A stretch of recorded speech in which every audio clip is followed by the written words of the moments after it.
नमस्कार, जय हिंद। कैसे हैं आप सब? आई होप आप सभी अच्छे हैं और आप सबों की प्रिपरेशन बहुत अच्छे तरीके से हो रही है। दोस्तों, आज के डेली करंट अफेयर्स के इस क्लास में हम 23 से 24 मई 2025 से संबंधित करंट अफेयर्स के प्रश्नों को देखेंगे, जिसमें बिहार, राष्ट्रीय, अंतर्राष्ट्रीय तीनों घटनाओं का संग्रह होगा और हमेशा की तरह तमाम जानकारी यहाँ पर मैं आपको विस्तृत तौर पर देने वाला हूँ। तो पूरे वीडियो को आप सभी लोग ध्यानपूर्वक देखेंगे। आप बिहार में आयोजित होने वाले किसी भी एग्जाम की प्रिपरेशन में लगे हैं, चाहे Bihar police, constable, SI, Bihar SSC, BPSC, किसी भी एग्जाम के प्रिपरेशन में लगे हैं, आप यहां से करंट अफेयर्स की तैयारी को बेहतर तरीके से संचालित कर सकते हैं।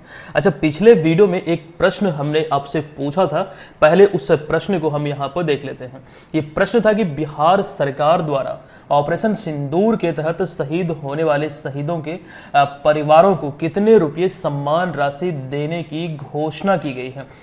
देखिए, इसका राइट आंसर था विकल्प नंबर बी, यानी कि 50,000 रुपये देने की, एक प्रकार से सम्मान राशि के रूप में, सम्मान स्वरूप ये देने की घोषणा बिहार सरकार द्वारा की गई। अच्छा, ऑपरेशन सिंदूर को लेकर कई बार हम डिस्कस कर चुके हैं आपके बीच और महत्वपूर्ण तथ्य यहाँ पर हमने आपको बतलाया है। अच्छा, भारत सरकार द्वारा या फिर भारत द्वारा सैन्य कार्रवाई के रूप में पाकिस्तान के ऊपर जितने भी ऑपरेशन चलाए गए हैं, इसको भी लेकर बाकायदा चीजें हमने आपको बतलाया है। अभी मई महीना चल रहा है, मई महीना जब संपन्न होगा, समाप्त होगा, मंथ के एंड में आपको जो पीडीएफ मिलेगा मई महीने से संबंधित, अप्रैल तक हम आपको दे चुके हैं, तो वहां पर देखिएगा कि ऑपरेशन सिंदूर को लेकर डिटेल में जानकारी आपको दी गई होगी। इस क्लास में वो चीजें हमने आपको पढ़ाया भी है, डेली करंट अफेयर्स में वो हम आपको दे भी चुके हैं। अच्छा, करंट अफेयर्स का ये वो स्पेशल कोर्स है जिसके माध्यम से अगर आप इसे ज्वाइन करते हैं, एक तो नॉमिनल सा चार्ज पे ये आपके लिए उपलब्ध है। अगर आप इसे ज्वाइन करते हैं तो यहाँ से तैयारी आपकी संपूर्ण तरीके से होगी, यानी कि आपको किसी भी सोर्स पर बिल्कुल भटकने की आवश्यकता नहीं है। अच्छा, जो भी अभ्यर्थी पहली बार इस कोर्स को ज्वाइन करेंगे, आपके लिए यहाँ पर एक वेलकम कूपन कोड है, कूपन कोड अप्लाई कीजिएगा न्यू, जिसके बाद यहाँ पर आपको एडिशनल डिस्काउंट इस कोर्स में देखने को मिलेगा। अगर आप इस कोर्स को ज्वाइन करते हैं तो दोबारा किसी भी सोर्स पर आपको आश्रित रहने की जरूरत नहीं है। अच्छा, सेशन की शुरुआत करें उससे पहले एक छोटी सी जानकारी आपको ये दे दूं कि करंट अफेयर्स का जो टेस्ट सीरीज की शुरुआत हुई है, इसका 2 वीडियो ऑलरेडी हम आपको प्रोवाइड कर चुके हैं। ये आपको हालांकि यूट्यूब पर भी मिल जाएगा, साथ ही साथ आपके कोर्स में जो करंट अफेयर्स वाला सेक्शन है वहां पर ध्यान दीजिएगा, नीचे करंट अफेयर्स का टेस्ट करके एक कॉलम, वहां पर एक सेक्शन वहां पर बना हुआ होगा, वहां से इसका पीडीएफ फाइल को आप डाउनलोड कर सकते हैं। A4 साइज में वो प्रिंटेबल है। ये करंट अफेयर्स का निचोड़ है जिसमें कि 1.5 साल के, तकरीबन यहाँ पर आपको ध्यान रखना है, 1.5 साल के प्रश्नों का हमने इसमें संग्रह किया है और ये सभी वो प्रश्न है जो आपके एग्जाम में पूछे जा सकते हैं। मैं रिकमेंड करूंगा कम से कम इस सीरीज को जरूर आप लोग फॉलो कीजिएगा। आगामी जो बिहार पुलिस एग्जाम आयोजित होने वाली है वहां पर या फिर बिहार के सभी एग्जाम में आपको भरपूर हेल्प ये करने वाला है। चलिए, अब आ चुके हैं हम आज के इस वीडियो के पहले प्रश्न पे।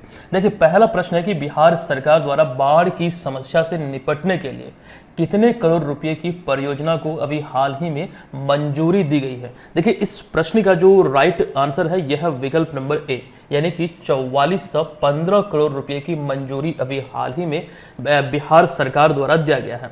यहाँ पर विकल्प नंबर ए इसका राइट आंसर है। देखिए, वही सारे पॉइंट डिटेल में हमने लिखा है और ये सभी पॉइंट अपने आप में इंपॉर्टेंट है। देखिए, बाढ़ की समस्या से निपटने के लिए, यानी कि इसको ध्यान रखते हुए बिहार सरकार ने 4415 करोड़ रुपए खास करके बिहार सुरक्षा एवं सिंचाई आधुनिकीकरण परियोजना को लेकर यह मंजूरी दिया है। अच्छा, बिहार में खास करके सीमांचल क्षेत्र में विशेष रूप से बाढ़ का जो प्रकोप है वो हमें अधिक देखने को मिलता है। अच्छा, बिहार की जो शोक कही जाती है वो कोसी नदी को कहा जाता है। अभी बजट में खास करके कोसी मेची परियोजना को लेकर बहुत सारी चीजें सामने आया था जिसको लेकर हमने आपको बताया था। अच्छा, कोसी मेची परियोजना क्या है? दरअसल कोसी नदी का जो अतिरिक्त जल है वो खास करके महानंदा बेसिन होते हुए मेची नदी तक प्रवाहित करना, ये एक प्रकार का उद्देश्य है ताकि बिहार को बाढ़ की समस्या मतलब उस पैमाने पर ना झेलना पड़े जो कि अभी झेलना पड़ता है।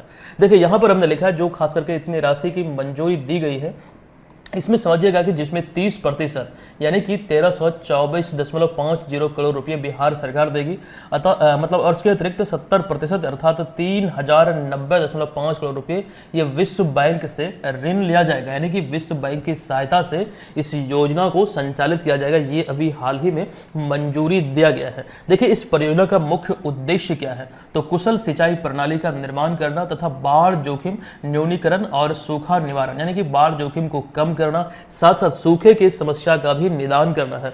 बिहार में कई क्षेत्र ऐसे होते हैं जो खास करके मानसून के समय में एकदम से डूब जाता है, लेकिन कई क्षेत्र ऐसे भी होते हैं जो कि सुखाड़ का सामना करना पड़ता है उसे।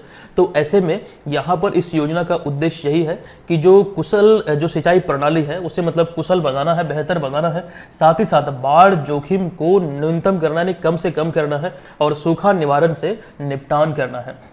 अच्छा, इसके अंतर्गत बिहार में या फिर बिहार के बाढ़, सूखे आदि से प्रभावित जिलों पर अधिक ध्यान केंद्रित किया जाएगा। तो फिलहाल यहाँ पर जो राशि का आवंटन या फिर इसको जो एक्चुअली मंजूरी दिया गया है, ये चीज़ें यहाँ पर डायरेक्टली संबंधित है, आप ध्यान रखेंगे। अच्छा, बात यहाँ पर हो रही है बिहार के बाढ़ और सुखाड़ की। एक जानकारी हमने दरअसल इसी करंट अफेयर्स के सीरीज में 2023 में आपको पढ़ाया था। इस पॉइंट को आप यहाँ पर देखेंगे कि बिहार में बाढ़ और सुखाड़ के प्रभाव को कम करने के लिए या फिर इस उद्देश्य से आधुनिकतम तकनीक को अपनाने की दिशा में 10 मई 2023 को बेफिक्र नामक एक ऐप का शुभारंभ किया गया था या फिर ये ऐप लॉन्च किया गया था बिहार सरकार के द्वारा। दरअसल बिहार के उस समय जो खास करके तत्कालीन जल संसाधन मंत्री संजय झा थे, इनके द्वारा ये लॉन्च किया गया था। हालांकि वर्तमान में बिहार के जल संसाधन मंत्री कौन है, तो विजय कुमार चौधरी है। तो फिलहाल यहाँ पर इतनी बातें आपको ध्यान रखना, और जो इंपॉर्टेंट पॉइंट ये वाला अतिरिक्त हमने आपको बताया है, ध्यान दीजिएगा। ये ऐप का नाम क्या है, तो बेफिक्र। आई होप यहाँ पर ये चीज़ें क्लियर है। हम यहाँ पर आगे बढ़ेंगे, लेकिन उससे पहले क्योंकि यहाँ पर बिहार से संबंधित किसी विभाग के मंत्री की बात हो रही है, एक नज़र हम यहाँ पर ध्यान केंद्रित करते हैं। जो विभिन्न विभाग हैं, जो मंत्री का पदभार उन्हें दिया गया है, उसको लेकर एक शॉर्ट इन्फॉर्मेशन, जो इंपॉर्टेंट विभाग है, जो महत्वपूर्ण विभाग है, उसको लेकर यहाँ पर हमने चीज़ें आपके बीच रखा है। सबसे पहले हम इसमें बात करेंगे नीतीश कुमार की, जो वर्तमान में बिहार के मुख्यमंत्री हैं और 9 बार ये बिहार के मुख्यमंत्री पद की शपथ ले चुके हैं। क्रम की दृष्टिकोण से बिहार के 22वें मुख्यमंत्री हैं। अच्छा, इनके पास जो मंत्रालय अभी है, गृह मंत्रालय यानी कि गृह मंत्री हैं नीतीश कुमार, और इसके अतिरिक्त सामान्य प्रशासन विभाग, मंत्रिमंडल सचिवालय, निगरानी, निर्वाचन और अन्य वो सभी विभाग जिसमें मंत्री नहीं है या फिर जो किसी को आवंटित नहीं किया गया है, उन सभी का मंत्रालय नीतीश कुमार के पास है। अच्छा, वर्तमान में बिहार में 2 उप मुख्यमंत्री हैं, एक तो सम्राट चौधरी हैं, एक है विजय कुमार सिन्हा, जो कि दोनों का आप यहाँ पर देख रहे हैं। अच्छा, इसके अतिरिक्त यहाँ पर वो जो सूची हमने आपके बीच रखा है, इस पर विशेष रूप से ध्यान दीजिएगा। जैसे अभी हम आपको बतला चुके कि गृह मंत्री हैं नीतीश कुमार। अच्छा, स्वास्थ्य और कृषि मंत्री हैं मंगल पांडे, शिक्षा मंत्री हैं सुनील कुमार, वित्त मंत्री हैं सम्राट चौधरी, कला संस्कृति एवं युवा विभाग के मंत्री हैं विजय कुमार सिन्हा, स्वास्थ्य और कृषि मंत्री मंगल पांडे। अच्छा, ये यहाँ पर रिपीट हो गया है, ठीक है। अच्छा, इसके अतिरिक्त परिवहन मंत्री है शीला कुमारी, खेल मंत्री है सुरेंद्र मेहता, जल संसाधन मंत्री कौन है, तो विजय कुमार चौधरी है। ये चीजें यहाँ पर भी हम आपको बतला रहे थे, इसको ध्यान रखना है। ये सभी वैसे विभाग हैं जहां से खास करके जो नया मंत्रिमंडल गठित हुआ था 3 फरवरी 2024 को, यहां से आपके एग्जाम में प्रश्न पूछे जाने की हमें प्रबल संभावना नजर आती है। इसको ध्यान रखिएगा, है बहुत बेसिक सा, लेकिन ये पूछा जा सकता है। अच्छा, बिहार की बात यहां पर हो रही है, तो बिहार को लेकर एक स्पेशल पीडीएफ बिहार जीके का हमने आपको दिया है। अगर आप इसको पढ़ लेते हैं तो संपूर्ण तरीके से आपकी प्रिपरेशन हो जाएगी। इसमें जिस प्रकार से प्रश्नों का हमने संग्रह किया है, साथ साथ जो एक्सप्लेनेशन इसमें हमने आपको दिया है, निश्चित तौर पर वो आपके बिहार के सभी एग्जाम में आपको भरपूर हेल्प करेगा। जो कोर्स संचालित है बीपीएससी वाला एप्लीकेशन के, उसके माध्यम से आप इसको प्राप्त कर पाएंगे। चलिए, अब यहाँ पर आते हैं दूसरे प्रश्न पे। तो अब यहाँ पर हमारा दूसरा प्रश्न है कि किस जिले में बिहार का पहला अंडरग्राउंड सबवे बनकर तैयार हुआ है। ये बिहार का पहला अंडरग्राउंड सबवे है जो अभी हाल ही में तैयार हुआ, जिसका उद्घाटन हाल ही में मुख्यमंत्री नीतीश कुमार के द्वारा किया गया है। इसका राइट आंसर है विकल्प नंबर ए, यानी कि पटना में। आइए संबंधित तथ्यों को देखते हैं, क्योंकि ये है बहुत इंपॉर्टेंट। देखिए, बिहार की राजधानी पटना में हाल ही में एक नया मल्टी मॉडल हब और सबवे का निर्माण किया गया है, जिसका उद्घाटन 17 मई 2025 को बिहार के मौजूदा मुख्यमंत्री नीतीश कुमार के द्वारा किया गया है। ये यहाँ पर आप लोग ध्यान रखेंगे। अच्छा, आपको बता दूं, ये बिहार का पहला अंडरग्राउंड सबवे है जो कि पटना जंक्शन को जीपीओ गोलंबर से जोड़ता है। दरअसल इसके निर्माण लागत की हम बात करें तो 84.83 करोड़ रुपए की ये निर्माण लागत से तैयार हुआ है, और इस सबवे की जो लंबाई है ये 440 मीटर है। ये ध्यान रखिएगा, 440 मीटर इसकी लंबाई है, और इसमें 4 एक्सीलेटर और 8 ट्रेवलर बनाए गए। आई होप कि एक्सीलेटर और ट्रेवलर आप समझ रहे हैं, मॉल आदि में खासकर ये आप देखते होंगे। अच्छा, ये तो रही बात यहाँ पर बिहार का पहले खास करके अंडरग्राउंड सबवे को लेकर, जो बहुत इंपॉर्टेंट है, विशेष रूप से आप ध्यान रखेंगे। इसके अतिरिक्त हमने एक बात किया मल्टी मॉडल हब की, तो इसके अतिरिक्त जीपीओ गोलंबर के नजदीक मल्टी मॉडल हब का भी निर्माण किया गया है, जिसकी लागत की अगर हम बात करें तो 66.81 करोड़ है। यहाँ पर दरअसल बस, ऑटो साथ साथ निजी वाहनों के लिए पार्किंग की व्यवस्था की गई है, जिस परियोजना के उद्देश्य में अगर हम देखें तो जंक्शन पर यातायात को सुधारना, जो ट्रैफिक बहुत अधिक यहाँ पर लगता है उसको एक प्रकार से मतलब निजात पाने की दिशा में ये खास करके पहल किया गया है। तो 2 उद्घाटन अभी हाल ही में 17 मई 2025 को नीतीश कुमार द्वारा किया गया है, बहुत इंपॉर्टेंट है, इसको जरूर ध्यान रख लीजिएगा। आगे बढ़ते हैं, हम यहाँ पर आते हैं तीसरे प्रश्न पे।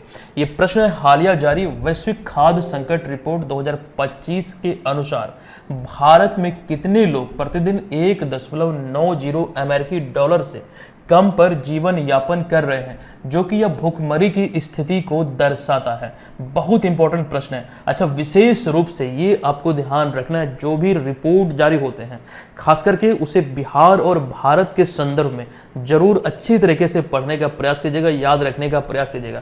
हालांकि वो चीज़ें यहाँ पर हम आपको डेली बेसिस पर बताते रहते हैं, क्लासेस में उसका हम डिस्कस करते रहते हैं, रिविजन भी आपका यहाँ पर होता है। फिलहाल यहाँ पर इस रिपोर्ट की बात करें, वैश्विक खाद्य रिपोर्ट की, तो इसके अनुसार यहाँ पर जो राइट आंसर है यह है विकल्प नंबर बी, यानी कि 21.25% लोग के बारे में ये कहा जा रहा है कि भारत में इतने लोग तकरीबन प्रतिदिन 1.90, आप यहाँ पर तकरीबन 2 अमेरिकी डॉलर बोल सकते हैं, तो इतने पर अपना जीवन यापन कर रहे हैं प्रतिदिन, जो कि यह भुखमरी की स्थिति को दर्शाता है, यह भुखमरी की स्थिति को इंगित करता है। अब इस रिपोर्ट में अगर हम देखें तो ये रिपोर्ट यहाँ पर डिटेल में हमने चीजें लिखा है। देखिए यहाँ पर पहला पॉइंट है कि संयुक्त राष्ट्र के खाद्य एवं कृषि संगठन द्वारा 16 मई 2025 को खाद्य संकट पर एक रिपोर्ट जारी किया गया। इस रिपोर्ट के अनुसार 2025 में अगर हम देखें या फिर 2025 की इस रिपोर्ट के अनुसार बात करें तो भारत में 21.25% लोग प्रतिदिन, एक्चुअली जो प्रश्न में अभी हमने पूछा कि 1.90 अमेरिकी डॉलर से कम पर ये अपना जीवन यापन कर रहे हैं, जो कि भुखमरी की स्थिति को दर्शाता है। ये तो एक प्रश्न का रूप है ही। इसके अतिरिक्त अगला पॉइंट है कि रिपोर्ट में यह भी बताया गया कि भारत में विश्व भर के कुपोषित लोगों में से 1/4 लोग निवास करते हैं या फिर यहाँ पर रहते हैं। अब यहाँ पर समझिएगा, बहुत ही चौंकाने वाला डेटा है। इसमें कहा गया है कि पूरी दुनिया में जितने भी कुपोषित लोग हैं उनमें से 1/4 केवल भारत में रहते हैं। इस रिपोर्ट में इसका खुलासा हुआ है। अच्छा, इसके अतिरिक्त 6 से लेकर 59 महीने की आयु के 38% बच्चे गंभीर कुपोषण से जूझ रहे हैं, यानी कि 6 महीना से लेकर 18 महीने तक के बच्चे होते हैं, उनमें 38% जो बच्चे हैं वो ऐसे हैं जो गंभीर कुपोषण से जूझ रहे हैं या फिर गंभीर कुपोषण का शिकार है। रिपोर्ट में यह भी कहा गया कि लगातार 6ठे वर्ष दुनिया भर में गंभीर खाद्य संकट और बच्चों में कुपोषण की स्थिति देखी गई है या फिर इसमें वृद्धि हुई है। ये यहाँ पर आपको इस रिपोर्ट को लेकर ध्यान रखना है। अच्छा, कुछ अतिरिक्त जानकारी की यहाँ पर हम बात करें, आपको बता दूं कि पिछली बार आई और वैश्विक खाद्य सुरक्षा सूचकांक में ये अलग है। वैश्विक खाद्य सुरक्षा सूचकांक में भारत 113 प्रमुख देशों में से 68वें स्थान पर था, लेकिन वहीं पर बात करें वैश्विक भूख सूचकांक यानी कि हंगर इंडेक्स 2025 में भारत 127 देशों में 105वें स्थान पर है। आप यहाँ पर देख सकते हैं कि 127 देशों में से भारत 105वें स्थान पर है। कितना नीचे है, बहुत ज्यादा ये चौंकाने वाला डेटा है। और ये है तो मतलब यहाँ पर रिपोर्ट कुछ भी मतलब जारी होती है तो कुछ सोच समझ के कुछ पैमानों पर ही जारी होती है। तो यहाँ पर विशेष रूप से ये ध्यान रखिए कि 105वें स्थान पर अपना भारत है। अच्छा, एक जानकारी पिछले साल हमने आपको दिया था राज्यों के संदर्भ में। 20 सितंबर 2024 को जारी एक रिपोर्ट के अनुसार लगातार दूसरी बार केरला ने राज्य खाद्य सुरक्षा सूचकांक में शीर्ष स्थान प्राप्त किया था। इससे पिछली बार भी 2023 में केरल इसमें शीर्ष पर था। 2024 में रिपोर्ट जारी हुआ तो लगातार दूसरी बार था जब केरल इसमें शीर्ष पर था। हालांकि केरल के बाद तमिलनाडु, जम्मू कश्मीर और गुजरात क्रमशः दूसरे, तीसरे और चौथे स्थान पर थे। तो फिलहाल यहाँ पर इस प्रश्न से जुड़ी हुई इतनी जानकारी इंपॉर्टेंट है, जो हमें इंपॉर्टेंट लगा है वो आपके बीच यहाँ पर हमने रख दिया है। चलिए अब यहां पर हम आते हैं चौथे प्रश्न पे। देखिए, चौथा प्रश्न बेरोजगारी से संबंधित है। देखिए, राष्ट्रीय नमूना सर्वेक्षण संगठन द्वारा मासिक आधार पर की गई बेरोजगारी दर सर्वेक्षण में अप्रैल 2025 में भारत में बेरोजगारी दर कितनी रही है। अच्छा, सबसे पहला पॉइंट यहां पर ये आप लोग ध्यान रखिएगा, ये पहली बार है जब यहाँ पर हमें मासिक आधार पर ये बेरोजगारी दर का आंकलन या फिर जो सर्वेक्षण है वो देखने को मिलता है। दरअसल अप्रैल 2025 को लेकर अभी जारी हुई ये चीजें हमने बाकायदा यहाँ पर लिख भी दिया है। यह पहली बार है, यहाँ पर मिस्टेक हुआ, यह पहली बार है जब मासिक आधार पर यह सर्वेक्षण किया गया है। हालांकि अब तक ये जो सर्वेक्षण था ये तिमाही और वार्षिक आधार पर ही किया जाता है। एक्चुअली अभी अप्रैल 2025 को लेकर जो अभी हाल ही में डेटा हमें देखने को मिलता है तो भारत की बेरोजगारी दर 5.1% है। ये चीजें हमने, अच्छा यहाँ पर ये तो क्वेश्चन का आंसर है, 5.1%। ये चीजें यहाँ पर डिटेल में आपको देखने को मिलेगा। जो रिपोर्ट में हमें डेटा देखने को मिलता है, खास करके प्रमुख आंकड़ों में कुल बेरोजगारी दर कितना देखने को मिला अप्रैल 2025 में, तो 5.1%। पुरुषों में कितना, महिलाओं में कितना, साथ साथ 15 से 29 वर्ष के आयु वर्ग के लोगों में बेरोजगारी कितना देखने को मिलता है, ये सभी कैटेगरी यहाँ पर आपको देखने को मिलता है। और ये सभी इंपॉर्टेंट है। आपसे ये भी पूछा जा सकता है कि महिलाओं में बेरोजगारी दर कितनी है, पुरुषों में कितनी रही है, तो कोई भी कैटेगरी को लेकर पूछा जा सकता है। एक बात ये समझिएगा, अभी एक रिपोर्ट आई थी उसको लेकर हमने जिक्र किया था कुछ समय पहले। उसमें हमने आपको बताया था कि भारत में बेरोजगारी दर बहुत अधिक है और भारत में राज्यों में देखें तो हरियाणा में बहुत ज्यादा अधिक है। अच्छा, भारत में समग्र रूप से बेरोजगारी दर हम देखें तो सबसे अधिक जो बेरोजगारी दर है वो पढ़े लिखे लोगों की है, जो ग्रेजुएट है, कम से कम ग्रेजुएट है, वैसे लोगों की मतलब बेरोजगारी दर भारत में अधिक है। ये चीजें हमने आपको बतलाया था। आई होप की चीजें आपको मालूम होगी। फिलहाल इस चीज को जरूर ध्यान रखिएगा। कुल बेरोजगारी दर 5.1% और पुरुषों की बेरोजगारी 5.2%, महिलाओं की 5.0%, 15 से 29 वर्ष के आयु वर्ग के लोगों में बेरोजगारी दर 13.8%, शहरी क्षेत्र में बेरोजगारी 17.2%, ग्रामीण क्षेत्र में 12.3%। अच्छा, बाल श्रम में भागीदारी 55.6%। ये दो डेटा आपको चौंका सकता है, बाल श्रम में भागीदारी दर और यहाँ पर शहरी क्षेत्र में बेरोजगारी 17.2%। ग्रामीण क्षेत्र में थोड़ी कम है, मतलब इस रिपोर्ट के आधार पर देखें तो। ठीक है, तो आई होप ये चीजें यहाँ पर क्लियर है। चलिए अब आते हैं यहाँ पर 5वें प्रश्न पे। भारत ने किस देश के साथ मिलकर या फिर किसके साथ मिलकर समुद्री प्लास्टिक कूड़े और कचरे से ग्रीन हाइड्रोजन समाधान पहल की शुरुआत की है? भारत ने किसके साथ मिलकर ये अभी हाल ही में इसकी शुरुआत की है? राइट आंसर होगा यूरोपीय संघ के साथ। अतः विकल्प नंबर ए इस प्रश्न का राइट आंसर यहां पर हो जाएगा। देखिए, भारत ने यूरोपीय संघ के साथ मिलकर हाल ही में समुद्री प्लास्टिक कूड़े और कचरे से ग्रीन हाइड्रोजन समाधान के लिए दो प्रमुख पहल की शुरुआत की है, जो अभी हाल ही में ये खबरों का विषय है। अच्छा, इस पहल की बात करें तो India EU trade and technology council के तहत शुरू किया गया है, जिसकी स्थापना नरेंद्र मोदी और यूरोपीय आयोग की अध्यक्ष उर्सुला वॉन डेर लेयन द्वारा अप्रैल 2022 में किया गया था, जिसके तहत अभी हाल ही में इस पहल की शुरुआत की गई है। दरअसल समुद्री प्लास्टिक कूड़े कचरे आदि से ग्रीन हाइड्रोजन समाधान के लिए ये दो प्रमुख पहल है, इसकी शुरुआत अभी हाल ही में की गई है, ये यहाँ पर ध्यान रखें। अब आपको बता दूं, यह परियोजना या फिर इस परियोजना पहल में भारत की पृथ्वी विज्ञान मंत्रालय की ओर से 90 करोड़ रुपए तथा इसके अतिरिक्त यूरोपीय संघ के होराइजन यूरोप द्वारा 115 करोड़ रुपए का निवेश किया जाएगा। यह पहला पहल समुद्री प्रदूषण और दूसरा पहल जो होगा यह सस्टेनेबल एनर्जी पर केंद्रित होगा और जो दोनों देशों के आर्थिक और पर्यावरणीय विकास के लिए एक महत्वपूर्ण कदम साबित होने वाला है। तो यहाँ पर इस पहल में खास करके ये कूड़े कचरे से ग्रीन हाइड्रोजन समाधान के लिए जो दो पहल की शुरुआत की गई है, एक्चुअली दोनों पहल को लेकर यहाँ पर हम आपको बतला चुके हैं और कितनी भागीदारी रहेगी यहाँ पर निवेश को लेकर वो चीजें भी हमने बतलाया है। देखिए, पहला पहल जो होगा ये समुद्री प्रदूषण और दूसरा पहल जो होगा ये सस्टेनेबल एनर्जी पर केंद्रित होगा, जो कि इसमें विशेष रूप से भारत के साथ मतलब है यूरोपीय संघ मिलकर काम करेगा, यानी कि समझौता जो हुआ ये दोनों को यहाँ पर ध्यान रखेंगे।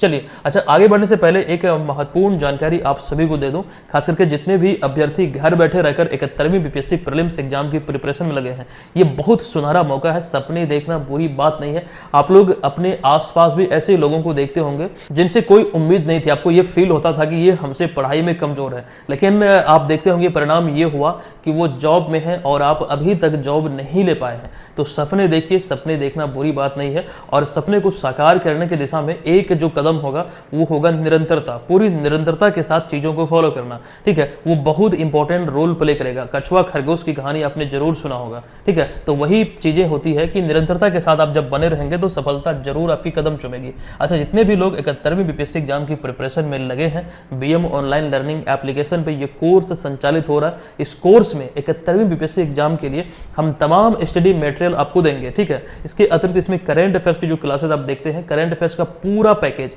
आपको इसी में मिल जाएगा। अलग से आपको कहीं पर भी भटकने की बिल्कुल आवश्यकता नहीं है। इसी कोर्स में अभी रिसेंटली टेस्ट सीरीज लॉन्च हुआ है, आप भरपूर लाभ ले सकते हैं। घर बैठे अपनी तैयारी का सही तरीके से आकलन कर सकते हैं कि तैयारी का स्तर आपका क्या है। देखिए, एग्जाम बहुत जल्द आयोजित होने वाला है और अभी से आप प्रिपरेशन में लगेंगे तो चीजें बेहतर तरीके से आप तैयार कर पाएंगे। तो जितने भी लोग इच्छुक हैं, तैयारी में लगे हैं, इस कोर्स को जरूर ज्वाइन कीजिएगा। एक कूपन कोड आपके पास है, इसमें आपको एडिशनल डिस्काउंट मिल जाएगा। अच्छा, ये ऑफर सीमित समय के लिए है, जल्दी से इसको ज्वाइन कर लीजिए। अच्छा, जो लोग ऑलरेडी से ज्वाइन किए हुए हैं तो आप लोग इसमें मटेरियल डाउनलोड कीजिए, इस कोर्स के माध्यम से टेस्ट सीरीज में भाग लीजिए। समय समय पर यहाँ पर टेस्ट होता है। अभी तो देखिए, सेक्शनल टेस्ट की अगर हम बात करें तो ये सारा अपडेट हो चुका है। करंट अफेयर्स टेस्ट हो तो ये तो डेली बेसिस पर अपडेट होते रहता है। इसमें हम आपको खास करके 3 तरह का टेस्ट देते हैं करंट अफेयर्स में। एक तो डेली वाला टेस्ट होता है, एक मंथली टेस्ट होता है, उसमें मंथली में आपको बिहार, राष्ट्रीय, अंतर्राष्ट्रीय तीनों होता है, और उसी में एक अलग से टेस्ट होता है बिहार स्पेशल का। लेकिन इसके अतिरिक्त एक और टेस्ट होता है करंट अफेयर्स के एक्सपेक्टेड प्रश्नों का, जो कि हम आपको दे रहे हैं 71वीं बीपीएससी एग्जाम के लिए, जो कि केवल आपको इसी कोर्स में मिलेगा। अच्छा, इसमें बिहार जीके का आपको टेस्ट मिल जाएगा। ये सभी चीजें मतलब अपडेट हो चुकी है, कुछ अपडेट हो रही है। लेकिन फुल लेंथ टेस्ट की बात करें, जो 71वीं के लिए जो 70 फुल लेंथ टेस्ट है, ये अभी फिलहाल संडे वाइज चल रहा है। प्रत्येक संडे को ये 9 बजे शाम में आपको उपलब्ध होता है। अगले दिन मॉर्निंग में इसका 2 पीडीएफ आप लोगों को मिल जाता है। अभी फिलहाल यही मतलब खास करके शेड्यूल हमारा है। जब आधिकारिक रूप से 71वीं बीपीएससी एग्जाम को लेकर नोटिफिकेशन जारी हो जाएगा तो हम अपने टेस्ट के शेड्यूल में कुछ बदलाव करेंगे, वो चीजें आपको देखने को मिलेगा। फिलहाल ये संडे है, आप लोग इसमें जरूर भाग लीजिए, इससे तैयारी का सही तरीके से आपका आकलन होगा। चलिए, छठे प्रश्न पे आते हैं। समुद्री क्षेत्र में महिलाओं की भागीदारी बढ़ाने के उद्देश्य से सागर में सम्मान नामक योजना को किसके द्वारा लॉन्च किया गया है? ये सम्मान का नाम क्या है? तो सागर में सम्मान, इस योजना को किसके द्वारा लॉन्च किया गया? विकल्प नंबर बी राइट होगा, सर्बानंद सोनोवाल। अब यहाँ पर आपको इनसे संबंधित जानकारी दे दूं कि सागर से सम्मान, देखिए यहाँ पर सागर में सम्मान या फिर सागर से सम्मान। अच्छा, यहाँ पर आप लोग सुधार कर लीजिएगा, ये होगा में। तो सागर में सम्मान नामक योजना को हाल ही में केंद्रीय पोत परिवहन और जलमार्ग मंत्री सर्बानंद सोनोवाल द्वारा भारत में पहली बार मनाए गए अंतर्राष्ट्रीय महिला समुद्री दिवस, जो कि 18 मई को मनाया गया है, 18 मई 2025 को पहली बार इस अवसर पर यह लॉन्च किया गया है। अच्छा, इस योजना के उद्देश्य की बात करें तो यह योजना महिलाओं को सशक्त बनाने, नेतृत्व को बढ़ावा देने, कि महिलाओं के नेतृत्व को बढ़ावा देने, साथ ही साथ उनकी सुरक्षित व बराबरी का माहौल बनाने पर केंद्रित है। एक शब्द में यहाँ पर बात करें तो महिला सशक्तिकरण की दिशा में इस पहल को शुरू किया गया है। अब यहाँ पर ध्यान दीजिएगा, ये महिलाओं की खास करके भागीदारी को सुनिश्चित करने की दिशा में है। तो भारत सरकार वर्ष 2030 तक तकनीकी समुद्री भूमिकाओं में महिलाओं की भागीदारी 12% तक करने का लक्ष्य रखा है। यह निर्धारित किया गया भारत सरकार के द्वारा। खास करके तकनीकी समुद्री भूमिकाओं में जो महिलाओं की भागीदारी है वो 12% करने का लक्ष्य निर्धारित किया गया है। हालांकि समुद्री क्षेत्र में महिलाओं की संख्या पहले की तुलना में इसमें बढ़ोतरी हमें देखने को मिलता है। दरअसल वर्ष 2014 में केवल 341 महिलाएं नाविक थे, लेकिन वर्ष 2024 में यह बढ़कर 2557 हो गई। ये सभी आधिकारिक डेटा है और यहाँ पर ये आपको ध्यान रखना है, जो एक्चुअली हम बात कर रहे हैं महिला नाविकों की। ऐसे तो नाविक कोई भी हो सकता है, लेकिन आधिकारिक रूप से ऑफिशियल अगर हम बात करें तो ये यहाँ पर आपको ध्यान रखना है, इसकी संख्या बढ़कर 2557 हो गई है। अच्छा, सागर में सम्मान योजना के तहत महिलाओं को न केवल जहाजों पर ही बल्कि प्रशासनिक और निर्णय लेने वाले पदों पर यानी कि ऑफिसर रैंक पर भी ये मतलब समान अवसर प्रदान किया जाएगा। तो इसे बढ़ाकर 2030 तक यहाँ पर हमने लिखा भी है, ये 12% करने का लक्ष्य निर्धारित किया गया है। यहाँ पर एक पॉइंट आप लोग ध्यान रखिएगा, ये जो सागर में सम्मान योजना है ये अभी हाल ही में जो लॉन्च किया गया है, दरअसल क्यों किया गया है? तो ये योजना महिलाओं को सशक्त बनाने, इनके नेतृत्व को बढ़ावा देने, सुरक्षित व बराबरी का माहौल बनाने के लिए एक्चुअली समुद्री क्षेत्र में इसी को लेकर ये चीजें अभी हाल ही में शुरू किया गया है। आई होप कि यहाँ पर ये क्लियर है। अब आते हैं अगले 7वें नंबर प्रश्न पे। देखिए हाल ही में 16 से 17 मई 2025 तक ये 3 दिवसीय पहला सागरमाथा संवाद निम्नलिखित में से कहां आयोजित किया गया है। ये एक्चुअली अभी हाल ही में नेपाल में आयोजित हुआ है। विकल्प नंबर सी इस प्रश्न का राइट आंसर होगा। अच्छा, इसकी जब घोषणा हुई थी तब भी मैं आपको इसको लेकर जानकारी दिया था। फिलहाल राइट आंसर है विकल्प नंबर सी। देखिए हाल ही में 16 से 18 मई 2025 तक 3 दिवसीय सागरमाथा संवाद का आयोजन अभी हाल ही में नेपाल की राजधानी काठमांडू में किया गया, जहां पर पर्वतीय परिस्थिति तंत्र के संरक्षण और जलवायु परिवर्तन के बढ़ते जोखिमों को रेखांकित किया गया। आप इसे आसान शब्दों में यहां पर समझ सकते हैं। ये वाला पॉइंट में यह जो आयोजन है ये नेपाल सरकार द्वारा पहाड़ों के लिए वैश्विक स्तर पर आवाज उठाने का एक द्विवार्षिक कार्यक्रम है। ये प्रत्येक 2 वर्ष के अंतराल पर होता है। अच्छा, यहाँ पर अगर हम बात करें हालांकि इसकी घोषणा की तो पहली बार सागरमाथा संवाद की घोषणा 2019 में केपी शर्मा ओली सरकार द्वारा की गई थी, लेकिन कोविड-19 महामारी के कारण इसे रद्द कर दिया गया था। हालांकि यहाँ पर अगर इसके बात हम करें तो यह संवाद 25 सूत्रीय सागरमाथा कार्यवाही को अपनाने के साथ संपन्न हुआ, जिसके तहत मौजूदा जलवायु संकट से निपटने के लिए अंतर्राष्ट्रीय समुदाय से तत्काल कदम उठाने की अपील की गई है। जैसा कि यहाँ पर हम डिस्कस कर रहे थे, ये वैश्विक स्तर पर पहाड़ों के लिए वैश्विक स्तर पर आवाज उठाने का एक द्विवार्षिक कार्यक्रम है। तो यहाँ पर आप वही चीज़ों को देख सकते हैं कि जिसके तहत मौजूदा जलवायु संकट से निपटने के लिए इसको ध्यान रखते हुए अंतर्राष्ट्रीय समुदाय से तत्काल कदम उठाने की अपील किया गया है, मतलब एक्चुअली इसके संरक्षण को लेकर। अच्छा, पहले सागरमाथा संवाद की अगर हम यहाँ पर थीम की बात करें, आपको यहाँ पर बता दूं, इसका थीम है जलवायु परिवर्तन, पर्वत और मानवता का भविष्य। एक सेकंड यहाँ पर रुकिएगा। एक्चुअली ये जो हम बात कर रहे हैं सागरमाथा संवाद की, हाँ ये पहला संस्करण है, ध्यान दीजिएगा, पहला सागरमाथा संवाद। अभी मैंने आपके साथ डिस्कस किया, ये पहला सागरमाथा संवाद है जिसका जो थीम है ये जलवायु परिवर्तन, पर्वत और मानवता का भविष्य। एक्चुअली 2019 में इसकी घोषणा हुई थी और ये द्विवार्षिक कार्यक्रम के रूप में घोषणा हुई थी, लेकिन ये आयोजित नहीं हो पाया था, लगातार इसमें देरी हुई और अब पहली बार अभी 16 से 18 मई 2025 तक आयोजित हुई है। आप इस प्रश्न को मेरे ख्याल से वीवीआई प्रश्न में रखेंगे, बहुत इंपॉर्टेंट है, बहुत ज़्यादा सुर्खियों में रहा है। अच्छा, कुछ अतिरिक्त जानकारी और मैं आपको दे दूं। देखिए माउंट एवरेस्ट की बात करें तो हिमालय की ये सबसे ऊंची चोटी है और यह दुनिया का सबसे ऊंचा पर्वत भी है। आपको ये ध्यान रखना है कि तिब्बत और नेपाल की सीमा पर स्थित है। अब मोस्ट इंपॉर्टेंटली यहाँ पर एक जानकारी आप ध्यान रखेंगे कि नेपाल में इसे सागरमाथा और तिब्बत में से चोमोलुंगमा के नाम से जाना जाता है। आई होप यहाँ पर ये चीज़ें क्लियर है। ठीक है, माउंट एवरेस्ट की यहाँ पर बात हो रही है, ये हिमालय साथ साथ ये दुनिया की सबसे ऊंची पर्वत है। इसे नेपाल में सागरमाथा कहा जाता है, जबकि तिब्बत में चोमोलुंगमा कहा जाता है। चलिए आते हैं 8वें प्रश्न पे। देखिए निम्नलिखित में से किस खिलाड़ी ने हाल ही में इटालियन ओपन पुरुष एकल 2025 का खिताब जीता है? इस खिताब को अभी हाल ही में कार्लोस अल्कराज ने अपने नाम किया है।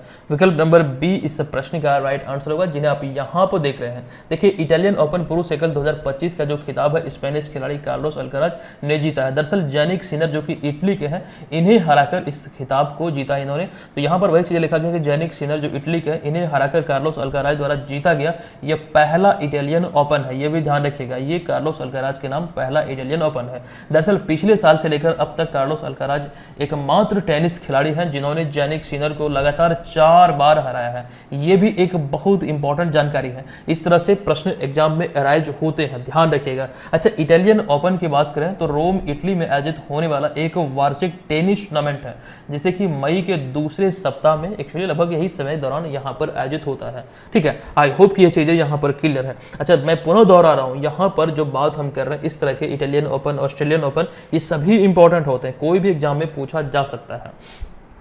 चलिए 9वें नंबर प्रश्न पे आते हैं कि देश के वीरों को भावपूर्ण श्रद्धांजलि देने के उद्देश्य से किस मंत्रालय द्वारा हाल ही में एक देश एक धड़कन नामक अभियान की शुरुआत की गई है? इसका राइट आंसर है विकल्प नंबर बी, यानी कि संस्कृति मंत्रालय के द्वारा अभी हाल ही में इसकी शुरुआत की गई है। देखिए संस्कृति मंत्रालय ने हाल ही में एक देश एक धड़कन नामक पहल की शुरुआत की है। इस अभियान का उद्देश्य देश के वीरों को भावपूर्ण श्रद्धांजलि देने के लिए पूरे भारत के नागरिकों को एक साथ लाना है। अच्छा, यह सशस्त्र बलों के प्रति आभार, साथ साथ राष्ट्रीय ध्वज के प्रति श्रद्धा के भावना को भी दर्शाता है। कहीं ना कहीं इनके सम्मान को लेकर खास करके ये भारतीय नागरिकों को एकजुट करने की दिशा में मतलब कि एकजुट करने की दिशा में पहल है। आप लोग देखते होंगे खास करके जब राष्ट्रीय त्योहार जैसे कि अगर 15 अगस्त आता है तो सभी लोग भारत के नागरिक लगभग मतलब फेसबुक पे अपना तिरंगा झंडा वो लगाते हैं मतलब प्रोफाइल पिक्चर में। तो वो क्या है एक्चुअली में, दरअसल वो एक प्रकार की एकजुटता को दर्शाता है, देश प्रेम को दर्शाता है। इसी दिशा में जो भारत के स्मारक स्थल है मतलब जो बड़े बड़े स्थल हैं वहां पर तिरंगा मतलब स्मारकों में लगाया गया है, इसको मतलब एक प्रकार से सम्मान के दृष्टिकोण से। तो एक प्रकार से ये सभी नागरिकों को एक साथ लाता है। इस अभियान के तहत भारत के प्रमुख स्मारकों को राष्ट्रीय ध्वज के रंगों से सजाया गया। यहाँ पर एक्चुअली वो पॉइंट हमने लेके भी दिया है, ठीक है। अब यह 100 दिवसीय अभियान है जो कि देश के वीर जवानों और राष्ट्र के प्रति यानी कि भारत के प्रति एकजुटता का प्रतीक है। तो ये ध्यान रखेंगे, ये सारी चीजें बेसिक सी है। और ये किस मतलब पहल के तहत ये चीजें हो रही है, तो एक देश एक धड़कन यानी कि one nation one heartbeat, ये आप यहाँ पर ध्यान रखिए। संस्कृति मंत्रालय की ये पहल है, 100 दिनों तक ये चलेगी, जिसकी शुरुआत अभी हाल ही में हुई है। अगला प्रश्न है कि निम्नलिखित में से किस राज्य की पुलिस और सीआरपीएफ द्वारा संयुक्त रूप से ऑपरेशन ब्लैक फॉरेस्ट अभियान चलाया गया है। एक्चुअली ब्लैक फॉरेस्ट अभियान को लेकर पहले भी हम आपको जानकारी दे चुके हैं। ये छत्तीसगढ़ में अभी हाल ही में संचालित हुआ है, चलाया गया है। आइए इसको लेकर महत्वपूर्ण पॉइंट को देखते हैं। देखिए, छत्तीसगढ़ राज्य की पुलिस और साथ ही साथ सीआरपीएफ द्वारा हाल ही में 21 अप्रैल से 11 मई 2025 तक संयुक्त रूप से ऑपरेशन ब्लैक फॉरेस्ट अभियान चलाया गया है। अब एक्चुअली है क्या ये ब्लैक फॉरेस्ट अभियान की बात करें तो यह अभियान जो है ये नक्सल प्रभावित क्षेत्रों में नक्सली गतिविधियों को रोकने, नक्सलवाद को खत्म करने के लिए चलाया गया था। अच्छा, इसका मुख्य उद्देश्य नक्सलियों और उनके ठिकानों को नष्ट करना और वर्ष 2026 तक भारत को नक्सल मुक्त करना ये लक्ष्य है। इसी लक्ष्य के अनुरूप यहाँ पर ऑपरेशन ब्लैक फॉरेस्ट चलाया गया है। अब यहाँ पर ये तो डेटा संबंधित है इस प्रश्न से एक्चुअली। अब कुछ जानकारी हम आपको गृह मंत्रालय की एक रिपोर्ट के संदर्भ में देने वाले हैं। देखिए, गृह मंत्रालय की नवीनतम रिपोर्ट के अनुसार देश में 2013 में 10 राज्यों के 126 जिले नक्सल प्रभावित लिस्ट में थे। जो गृह मंत्रालय के नक्सल प्रभावित जिलों की सूची है उसमें 126 जिले शामिल थे जो कि भारत के 10 राज्यों से संबंधित थे। अब यहाँ पर ध्यान दीजिए, जो कि अप्रैल 2024 तक यह घटकर 9 राज्यों के 38 जिलों तक सीमित रह गया है या फिर सीमित हो गया है। 2024 अप्रैल महीने तक का ये डेटा है। अब मौजूदा समय में जो एक्चुअली हम 9 राज्यों की बात कर रहे हैं, तो 9 राज्यों के 38 जिलों में जो नक्सल प्रभावित है इनमें आंध्र प्रदेश का 1 जिला है, छत्तीसगढ़ में 15 जिले, झारखंड में 5, केरला में 2, मध्य प्रदेश में 3, महाराष्ट्र में 2, उड़ीसा में 7, तेलंगाना में 2 और पश्चिम बंगाल में 1 जिला शामिल है जो कि नक्सल प्रभावित जिलों की सूची में शामिल है गृह मंत्रालय की। यह ध्यान रखेगा। इसमें एक पॉइंट हमने ये भी ऐड किया है कि इसमें बिहार का कोई भी जिला नक्सल प्रभावित जिलों की जो गृह मंत्रालय की सूची है उसमें शामिल नहीं है। तो फिलहाल इतनी बातें महत्वपूर्ण है यहाँ से, और ये ध्यान रखिए। और ऑपरेशन ब्लैक फॉरेस्ट क्या है, कब से कब तक संचालित हुआ और किनके द्वारा, ये चीजें यहाँ पर हम डिस्कस कर चुके हैं। चलिए, अगला प्रश्न है कि भारतीय तटरक्षक बल द्वारा निम्नलिखित में से कहां ऑपरेशन ओलिविया नामक परियोजना की शुरुआत की गई है। ऑपरेशन ओलिविया आखिर है क्या? दरअसल इसका राइट आंसर है विकल्प नंबर डी यानी कि उड़ीसा। अब आपको यहां पर बता दूं कि भारतीय तटरक्षक बल ने हाल ही में ऑपरेशन ओलिविया नामक परियोजना की शुरुआत की है। दरअसल इसकी शुरुआत जो हुई है, शुरुआत उड़ीसा के रुषिकुल्या नदी के मुहाने पर की गई है। दरअसल इसका उद्देश्य की बात करें तो ओलिव रिडले जो कि सबसे छोटे समुद्री कछुए होते हैं, तो इनकी आबादी की रक्षा करने यानी कि इनके संरक्षण को लेकर अभी हाल ही में इसकी शुरुआत की गई है। दरअसल इसका उद्देश्य कछुओं के घोंसले के मौसम के दौरान जो मतलब खास करके नए बच्चों का जन्म होता है, जो शिशु अवस्था में होते हैं, तो इस दौरान जो अवैध मछली पकड़ने वाले लोग होते हैं या फिर मछली पकड़ने वाले मछुआरे होते हैं, उससे मतलब उनके नाव आदि से इन्हें मतलब बहुत ज़्यादा खास करके रेत पर ये बच्चे होते हैं कछुओं के, तो नुकसान हो जाता है। इसे रोकने की दिशा में यानी कि सुरक्षित घोंसला निर्माण सुरक्षित करने की दिशा में, ताकि उन्हें किसी भी प्रकार की कोई भी डिस्टरबेंस नहीं हो, उनकी मौत नहीं हो। ऐसे भी कछुआ जब जन्म लेते हैं तो अधिकतर तो ऐसे भी मर ही जाते हैं, लेकिन फिर भी यहाँ पर इसे एक प्रकार से संरक्षण प्रदान करने की दिशा में ये खास करके ये पहल शुरू किया गया है। अच्छा, ये परियोजना जो है ये हर वर्ष दिसंबर से मई तक संचालित होता है। ये अभी हाल ही में यहाँ पर शुरू हुआ है। अच्छा, हालिया आई एक रिपोर्ट के अनुसार, दरअसल यहाँ पर हम बात कर रहे हैं कछुओं की, तो इस रिपोर्ट के अनुसार इस परियोजना के अंतर्गत फरवरी 2025 में उड़ीसा के ऋषिकुल्या नदी के तट पर घोंसला बनाने वाले रिकॉर्ड 6.98 लाख ओलिव रिडले कछुए की रक्षा की गई थी। ये आधिकारिक डेटा है जो यहाँ पर आपको ध्यान रखना है। अच्छा, ऑपरेशन ओलिविया की जो शुरुआत हुई थी ये 1980 के दशक से मतलब ये शुरू हुआ था। अच्छा, कछुए के वैज्ञानिक नाम, चूंकि यहाँ पर कछुआ की बात हो रही है, कछुए का वैज्ञानिक नाम क्या है? तो इसका नाम है टेस्टुडिनिडे। ये ध्यान रखेंगे, टेस्टुडिनिडे कछुआ का वैज्ञानिक नाम है। अच्छा, वैज्ञानिक नाम को लेकर भी एग्जाम में प्रश्न पूछे जाते हैं। जैसे मानव का वैज्ञानिक नाम क्या है? तो होमो सेपियंस, ये ध्यान रखिएगा। अगला प्रश्न है कि भारत का पहला मानव युक्त गहरा समुद्र मिशन समुद्रयान किस वर्ष लॉन्च किया जाएगा? ये भारत का पहला मानव युक्त गहरा समुद्र मिशन समुद्रयान कब लॉन्च किया जाएगा? ये यहाँ पर एक्चुअली प्रश्न है। ये अगले वर्ष 2026 में लॉन्च किया जाएगा। तो यहाँ पर आज के इस वीडियो में 12 महत्वपूर्ण प्रश्नों का संग्रह हमने आपके बीच रखा। आई होप कि ये चीज़ें बहुत इंपॉर्टेंट है, मुझे जो इंपॉर्टेंट लगे हैं, जो एग्जाम में पूछे जा सकते हैं, वैसे ही प्रश्नों का संग्रह हम यहाँ पर इस सीरीज में आपके लिए करते हैं।